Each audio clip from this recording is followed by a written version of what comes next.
Bon, bonjour pasteur. Voilà, nous allons vous demander de vous présenter à tous nos auditeurs qui vous écoutent ce soir. Allez, gloire à Dieu. Je suis pasteur Baudou Michael, pasteur en charge du district de Samo, à l'église de Pentecôte internationale de Côte d'Ivoire. Ok. Pasteur, nous avons fini une année, l'année 2025, et cette année, nous avons traversé beaucoup de choses. Quel bilan faites-vous de l'année 2025? Il faut dire que l'année 2025 a été une année, à ma foi, difficile. Une année où il y a eu beaucoup de secousses sur pratiquement tous les plans. Il faut dire aussi que le district a été secoué, en particulier le district de l'Assemblée de Samo et l'Assemblée de Ono, où le secrétaire du district a vraiment traversé des moments difficiles. On a des bien-aimés qui ont traversé des moments difficiles, qui ont perdu des parents, qui ont perdu des biens. Mais gloire soit rendue au Seigneur. Je pense qu'avec la grâce de Dieu, le Seigneur nous a maintenus et nous avons vu l'année 2026. Et nous pouvons dire l'année 2026 et 2025, quels sont les projets que vous avez réalisés au niveau du district? En 2025, Dieu nous a fait grâce. Voilà, nous avons pu acquérir le lieu de culte de Ono. Nous avons pu acheter un piano. Nous avons pu réaliser un préau qui sera bientôt transformé en un temple au niveau de Kaboukro Limite, qui sera bientôt notre nouvelle assemblée qui va s'ajouter aux assemblées du district de Samo. Et à Onyokro, nous avons eu à acheter des briques pour la construction, toute la totalité des briques pour la construction du nouveau temple. Et actuellement, nous attendons, c'est le lieu le terrain, là où l'église se trouve actuellement, là, le lieu de culte actuellement, l'espace est réduit. Donc nous sommes en discussion avec les propriétaires terriens qui vont nous donner un espace et nous allons bâtir un grand et beau temple pour la gloire de Dieu. Et nous avons eu aussi à poser les vitres, voilà, du temple de AC. Ce temple que nous sommes en train de travailler pour faire la finition. Par la grâce de Dieu aussi, nous avons rénové le temple central de Samo. Voilà, la peinture vraiment a fait un beau vivre pour les fins de l'année. Nous avons aussi, par la grâce de Dieu aussi, commencé le lieu de culte de Abrobapro pour déplacer carrément le temple d'Abrobapro qui faisait culte dans un petit lieu et Dieu voulant, Abrobapro a son terrain et donc on a commencé à réaliser un lieu de culte et puis à la longue on va construire un temple pour la gloire du Seigneur. Vraiment c'est à peine mettre quelques petits points que nous avons énumérés. Ok, pasteur, quels sont vos vœux les plus chers que vous adressez, vous formulez à l'endroit de l'Assemblée ou de toute l'église de Pentecôte de Samo?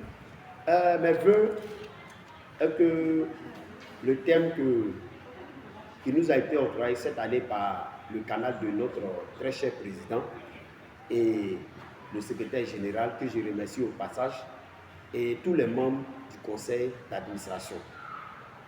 Et ce thème-là, qui va encore bousquer la vie des chrétiens, en particulier les chrétiens pentecôtistes que nous sommes. Mon vœu, c'est que tout un chrétien ou fidèle de cette église de la Pentecôte voilà, soit vraiment rempli de la plénitude du Saint-Esprit.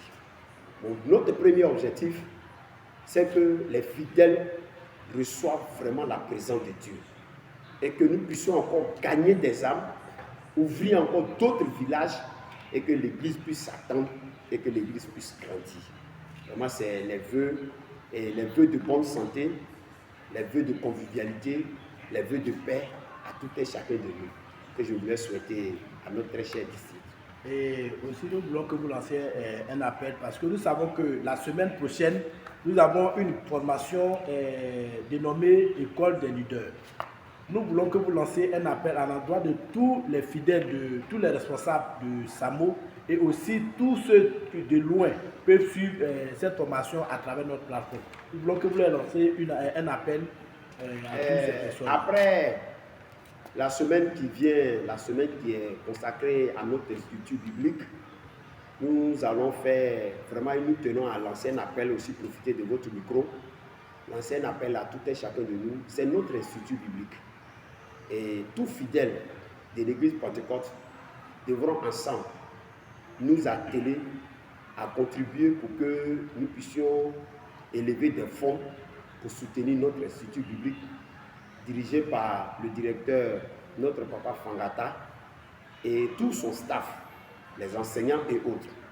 Et après ça, nous avons, dans la semaine du 12, nous aurons une formation qu'on a dénommée École des leaders. Et au travers de cette formation, nous aurons des éminents serviteurs de Dieu qui passeront. En l'occurrence, notre papa Lia, qui est régional à la retraite, notre apôtre Pierre Bénézet, qui est le responsable sectoriel, notre papa Kobina Atta, son épouse, notre maman apôtre, moi-même pasteur Godou, mon épouse, maman apôtre, tous ces éminents-là, cette année, nous allons travailler avec tous les officiers, tous les leaders, le groupe musical, les cymbalistes, les intercesseurs, pour leur apporter un enseignement selon les pratiques de l'église Pentecôte, conformément aux pratiques bibliques de notre doctrine, pour qu'ensemble, nous puissions œuvrer pour la gloire de Dieu et voir le district de Samo grandir pour la gloire du Seigneur. Ok, passez votre mot de fin. Mon mot de fin va à l'endroit d'abord de notre Seigneur Jésus-Christ et notre très cher président, l'apôtre Amanama Jésus Kakou NS, qui est un père à nous, le secrétaire général, apôtre Kakou David Vincent, les membres du Sénat qui sont des pères à nous, et nous venons à notre responsable sectoriel, qui est vraiment un leader, qui est vraiment un formateur, qui est vraiment un père à nous, apôtre Apia Ebenezer. À l'encontre de notre responsable et notre papa à la retraite et son épouse, et tous les officiers. Je dis vraiment un grand chapeau à tous les officiers qui ont bataillé d'arrache-pied pour que nous puissions atteindre certains objectifs en 2025. Et nous prions le Seigneur pour que ces officiers-là, Dieu puisse encore les équiper, Dieu puisse encore leur donner la sagesse et la grâce, qui sont d'ailleurs des laïcs, mais qui sont engagés pour la réussite et l'avancée de l'œuvre dans le district de Samo. Je leur dis gloire et honneur à toi, que Dieu les bénisse, eux, toute leur famille, les anciens, les diacres, les diaconesses et leurs familles. Et à l'endroit de tous les frères qui travaillent comme des officiers assimilés, des secrétaires d'assemblée, des membres, des leaders des ministères, ministère des femmes, la dirigeante du district et les autres ministères des assemblées, ministère de la jeunesse, le leader du district et les autres leaders des assemblées, le ministère des hommes du district et les autres assemblées, le ministère des enfants du district et les autres assemblées, le ministère d'évangélisation du district et les autres assemblées, le ministère du suivi des âmes et des autres assemblées, et tous les comités, vraiment que Dieu les bénisse. Les cymbalistes du district et des assemblées, le groupe musical du district et des assemblées, que Dieu les bénisse. Tous ceux qui œuvrent pour l'avancement de l'œuvre dans notre district, que Dieu les bénisse. Sans toutefois oublier les vaillants peuples, par là je vais finir. Que Dieu, que son abondance soit dans leur vie. Que Dieu les bénisse pour tout ce qu'ils ont fait, par leur don de soi, par leurs actions, le district évolue. Que Dieu les bénisse. Que toi aussi, à qui Dieu a permis de nous interviewer, que le Seigneur te bénisse, toi et toute ton équipe. Que Dieu vous bénisse. Amen. Je vous remercie.